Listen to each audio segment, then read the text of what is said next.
came for a retest. And during the retest, we found that one of the vulnerability was not fixed.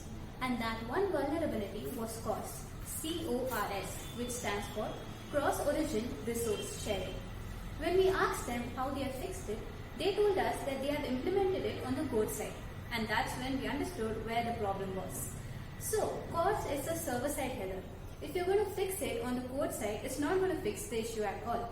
So it's important that you fix or implement CORS header on the server side and not on the code level. By doing it on the server side, every request that goes to the server gets validated on the server side, and hence the entire vulnerability is fixed. So don't forget, fixing CORS on the code level is not going to fix the issue. You need to implement it on the server side. Thank you.